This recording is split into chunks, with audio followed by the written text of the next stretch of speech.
On today's episode, we have Bros Before Hoes. Billy Sheehan weighs in on the David Ellefson situation, and also Gwar announces a new toy. Because, why not? Roll the intro.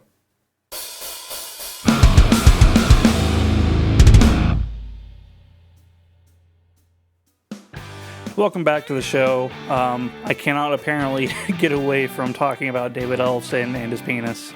And also, it probably doesn't help that the David Ellefson videos are the most watched news videos that I have. So apparently all of you want me to talk about David Ellefson's penis too.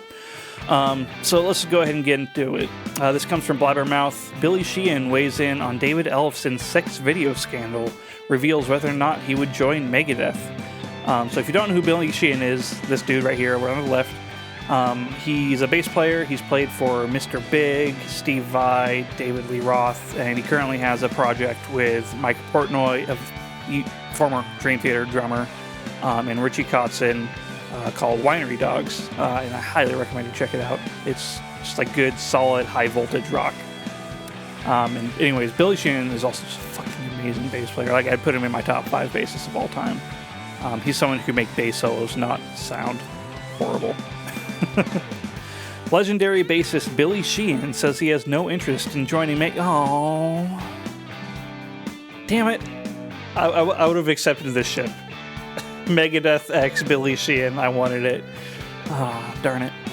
Legendary bassist Billy Sheehan says that he has no interest in joining Megadeth as a replacement for the recently departed David Ellefson. Once again, if you don't know the David Ellefson situation, got caught jerking off to a 19-year-old over FaceTime, got kicked out of the band, and shit happened. I don't know, just watch my previous videos. Ellefson was dismissed from Megadeth last month, just days after sexually tinged messages and explicit video footage involving a bassist were posted on Twitter. Asked in a new interview with Rocking with Jam Man, that's a fucking name for a show. God damn it, I should ask that guy for a name for my show. Interview with Rocking with Jam Man if he would consider stepping into the bassist slot in Megadeth. Sheehan responded, as transcribed on Blabbermouth, "No, not really. It's not necessarily my thing, but I wish all of them well. Dave Ellefson is a very good friend of mine, and I hope he's doing okay. I know it's a difficult, embarrassing, and terrible situation." That's putting it lightly. So I wish him the best, and I wish the band the best. Yeah, like I said, I would have liked this ship. But at the same time, I can imagine that maybe, Billy Sheehan's probably couldn't handle Dave Mustaine and his bullshit. Although he played for David Lee Roth, and I imagine David Lee Roth had a pretty decent amount of bullshit to deal with. Billy also discussed the fact that Ellefson was fired from Megadeth, despite the fact that he denied all social media chatter that he groomed an underage fan. I've said in the previous videos, there is no evidence that he was grooming the girl. She was 19, so not the best of ideas to do that kind of thing, especially when you're married, but it wasn't illegal.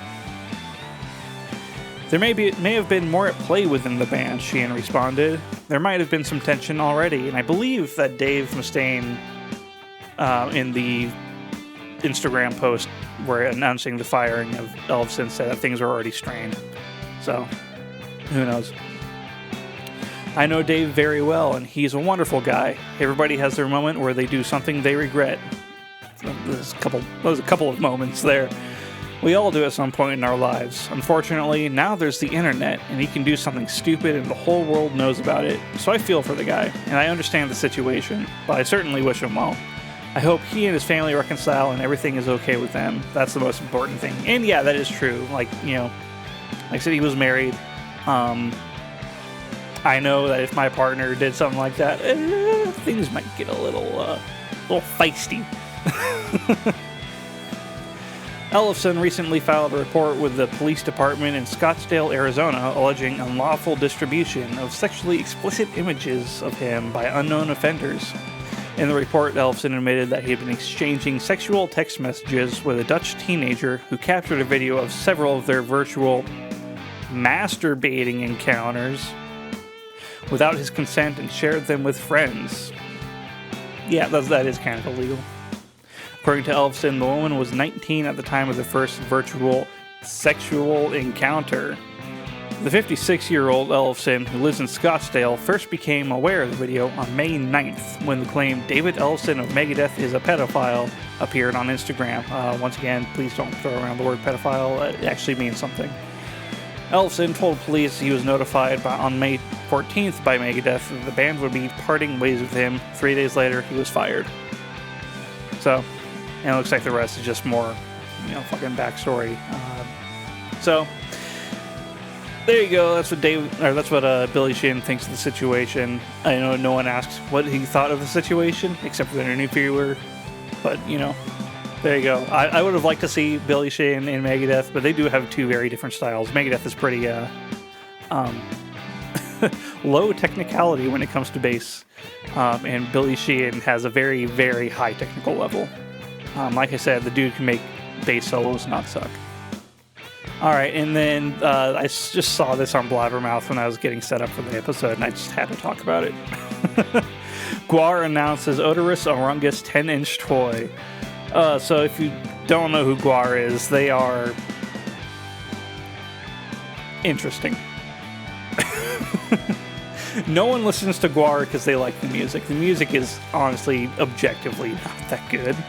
But goddamn, they have great marketing, they have great characters, they have lore, and they know how to put on a fucking live show. Their shows usually involve fake blood or animal blood being thrown onto the audience, and multiple assassinations and executions of various political and celebrities on stage, which always a good time. And it's actually become somewhat of a rite of passage for them to kill you on stage.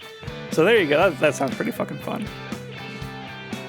It has been over 7 human years since the former lead singer of Gwar, the one and only Odorous Orungus, did I mention they have great names too, departed this plane of existence because of a cocaine overdose. Now, high on plastic toys. What a fucking name. Holy shit. High on Plastic Toys and Gwar have teamed up to give you a solid 10 inches of the immortal corruptor himself. Gwar's The Berserker Blothar has this to say: I've had a blast with this little guy. I got blackout drunk and played with it in the bathtub. I got a little carried away and I wound up at the ER to have it removed from my no-no spot.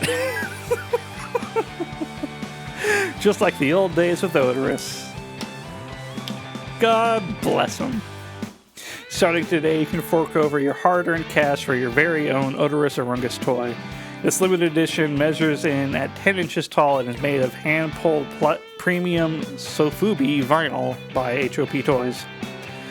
These are packaged in a poly bag with a premium art card. Pre-order yours today. How much are these fuckers? $65! Hold. Look at that. That's pretty cool. That looks pretty cool. $65 for the fucking 10-inch. That's pretty decent size.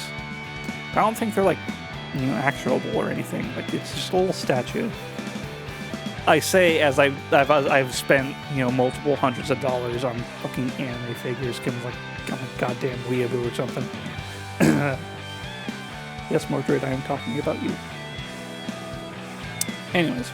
The toy will be available in 3 variants, and we got the fully painted orange with green ooze, which apparently doesn't have a picture, and translucent blue. Oh, it looks like... Oh, the orange and the glow-in-the-dark are both sold out, sadly. But you can still, as of the time of recording this video, acquire one of the fully painted ones. David Brockie, who fronted Gwar under the name Odorous Orungus, was found dead in his home in Richmond, Virginia in March 2014. According to Virginia's State Medical Examiner's Office, he died from acute heroin, not cocaine, my apologies. Toxicity by accidental means. Brockie was the last remaining original member of Gwar, which was founded 37 years ago. He was 50 years old. Yeah, the band's been around for a while. Like, I don't think it's right to call them a band. They're like a collective, because they aren't just the music part and the performance art. They also have like comic books and shit. They're pretty interesting. The satirical metal band earned a following for its macabre. I honestly have no idea how to pronounce the word. I see it and I don't know how to pronounce it. Macabre. I think it's macabre. I know English.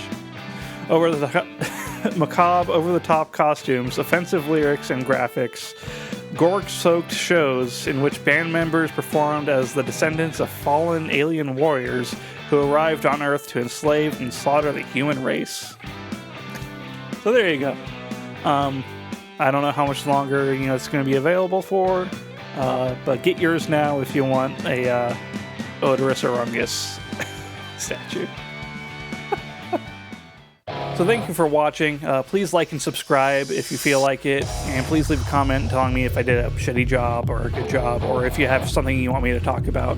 I'm really trying to do this more and trying to get it to a bigger audience, so anything helps. You can also follow me on Twitch at twitch.tv/BK_Vtuber. I like to try and stream twice a week. And you can also follow me on Twitter at BKVTuber, no underscore, where I occasionally shit post and give you my basic bitch opinions about things. Alright, peace.